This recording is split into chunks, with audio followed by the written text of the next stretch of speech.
Speaker UT Khader ವಿರುದ್ಧ ಟಿವಿ9 ಜೊತೆ ಮಾತನಾಡಿದ್ರು ಭರತ್ ಶೆಟ್ಟಿ. ಭ್ರಷ್ಟಾಚಾರದ ಆರೋಪ ಮಾಡಿದ್ದಾರೆ ಯುಟಿ ಖಾದರ್ ಅವರ ವಿರುದ್ಧ. ಸ್ಪೀಕರ್ ಕಚೇರಿಯನ್ನ ಆರ್ಟಿಐ ವ್ಯಾಪ್ತಿಯಲ್ಲಿ ತರಬೇಕು ಅಂತ ಆಗ್ರಹಿಸಿದ್ದಾರೆ. ಸಿಟ್ಟಿಂಗ್ ಜಡ್ಜ್ ಮೂಲಕ ಈ ಆರೋಪದ ಬಗ್ಗೆ ತನಿಖೆಯಾಗಬೇಕು. ಆರ್ಥಿಕ ಶಿಸ್ತು ಇಲ್ಲದೆ ಸರ್ಕಾರ ಮುಳುಗೋಗಿದೆ ಅಂತಂದ್ರು ಶಾಸಕ ಭರತ್ ಶೆಟ್ಟಿ. ಸ್ಪೀಕರ್ ವಿರುದ್ಧ ಗಂಭೀರ ಆರೋಪ ಮಾಡಿದ್ದಾರೆ. ಶಾಸಕರ ಭವನದಲ್ಲಿ ಕೊಠಡಿ ಕೊಡ್ತಾರೆ, ಆ ಕೊಠಡಿಗಳ ಹೊರಗೆ ಪ್ಯಾಡ್ ಲಾಕ್, ಒಳಗೆ ಸ್ಮಾರ್ಟ್ ಲಾಕ್ ಇರುತ್ತೆ ಅಂತ ಮಾತನಾಡಿದರೆ ನಮ್ಮ ಪ್ರತಿನಿಧಿ ಅಶೋಕ್ ಮಾತನಾಡಿಸಿದ್ದಾರೆ. ಶಾಸಕರನ್ನ ಕೇಳೋಣ ಬನ್ನಿ.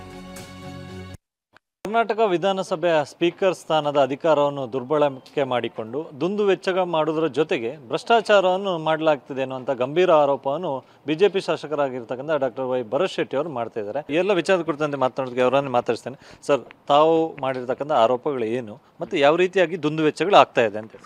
ಒಂದನೇದಾಗಿ MLA ಹೌಸಸ್ ಏನಿದೆ, LH ಏನಿದೆ, ಲೆಜಿಸ್ಲೇಟಿವ್ ಹೌಸ್ ಅಂತ ಏನು ಹೇಳ್ತೇವೆ, ಮತ್ತು ಸ್ಪೀಕರ್ ಆಫೀಸ್ ಏನಿದೆ, ಇಲ್ಲೆಲ್ಲ ದೊಡ್ಡ ರೀತಿಯ ಖರ್ಚುಗಳನ್ನು ಇವರು ಮಾಡಿದ್ದಾರೆ. ಸ್ಪೀಕರ್ ಆಫೀಸಲ್ಲಿ ಮತ್ತು ಆ ವಟಾರದಲ್ಲಿ ವಿಧಾನಸೌಧ ವ್ಯಾಪ್ತಿಯಲ್ಲಿ ಲೌಂಜಲ್ಲಿ ಕಾರ್ಪೆಟಿಂಗ್ ಆಗಿದೆ. ದೊಡ್ಡ ರೀತಿಯಲ್ಲಿ ರೋಸ್ ವುಡ್ಡಿಂದ, BTಯಿಂದ ದೊಡ್ಡ ದೊಡ್ಡ ಕೆತ್ತನೆಗಳನ್ನು ಮಾಡಿದಂಥ ಅವ್ರದ್ದು ಎಂಟ್ರೆನ್ಸ್ ಒಳಗೆ ಮಾಡಿದ್ದಾರೆ. ಕೋಟ್ಯಾಂತರ ಖರ್ಚಾಗಿದೆ ಅಂತೆ.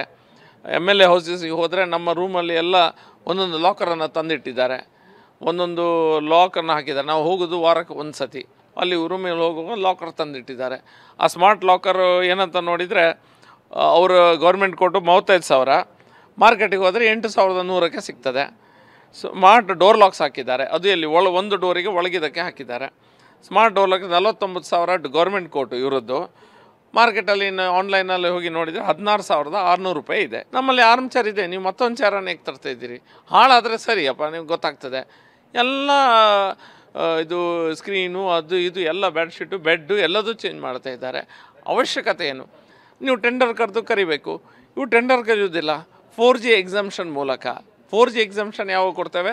ತುರ್ತು ಪರಿಸ್ಥಿತಿಯಲ್ಲಿ, ನೆರೆ ಬಂದಾಗ, ನೆರೆ ಹಾವಳಿ ಇದ್ದಾಗ, ಅಥವಾ ಏನಾದರೂ ನ್ಯಾಚುರಲ್ ಕೆಲಾಮಿನಿಟಿ, ಗಂಡಾಂತರ ಏನಾದರೂ ಬಂದಂಥ ಸಮಯದಲ್ಲಿ ಜನರ ಜೀವಕ್ಕೆ ಹಾನಿ ಆಗ್ತದೆ, ಸ್ವತ್ತುಗಳಿಗೆ ಹಾನಿ ಆಗ್ತದೆ ಅನ್ನೋ ಸಂದರ್ಭದಲ್ಲಿ 4G ಎಕ್ಸಮ್ಷನ್ನ ತೆಗೆದುಕೊಂಡು ಕಾಂಟ್ರಾಕ್ಟ್ಗಳಿಗೆ ಇಮಿಡಿಯೇಟಾಗಿ ಹೇಳ್ತಾರೆ, ನೀವು ಇಮಿಡಿಯೇಟಾಗಿ ಕೆಲಸಗಳನ್ನು ಮಾಡಿ, ಕಾಂಟ್ರಾಕ್ಟ್ ಟೆಂಡರಿಗೆ ಕಾಯಲಿಕ್ಕೆ ಪುರ್ಸೋತಿಲ್ಲ ಅನ್ನೋದು. ಇದರಲ್ಲಿ ಏನು ಎಮರ್ಜೆನ್ಸಿ ಇದೆ? ನಮ್ಮ ಡಿಮಾಂಡ್ ಏನಿದೆ ಅಂತ ಹೇಳಿದರೆ, ದೊಡ್ಡ ರೀತಿಯ ಭ್ರಷ್ಟಾಚಾರ ಇದೆ ಅನ್ನುವಂಥ ಕೂಗಿ ಎಲ್ಲ ಕಡೆ ಕೇಳಿ ಬರ್ತಾಯಿದೆ.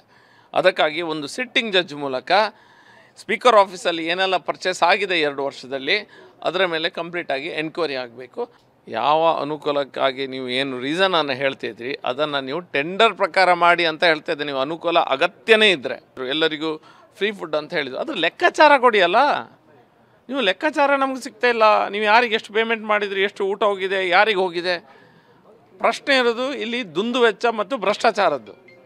ಅಲ್ಲಿರೋದು ಆ ಪ್ರಶ್ನೆ. ಇದು ಮಾತ್ರ ಅಲ್ಲ, ದೊಡ್ಡ ಲಿಸ್ಟೇ ಇದೆ ನಮ್ಮ ಹತ್ರ, ಅಲ್ಲಿ ಏನೆಲ್ಲ ಇದೆಲ್ಲ ಆಗಿದೆ ಅನ್ನುವಂಥದ್ದು.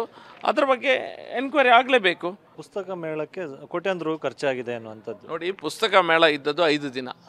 5 ದಿನದ ಇವರು ಲೆಕ್ಕಾಚಾರ ಕೇಳಿದೆ 4.5 ಕೋಟಿ. ಒಂದು ದಿನಕ್ಕೆ ಹತ್ರ 1 ಕೋಟಿ ಪುಸ್ತಕ ಮೇಳ ಮಾಡಿದಷ್ಟೇ.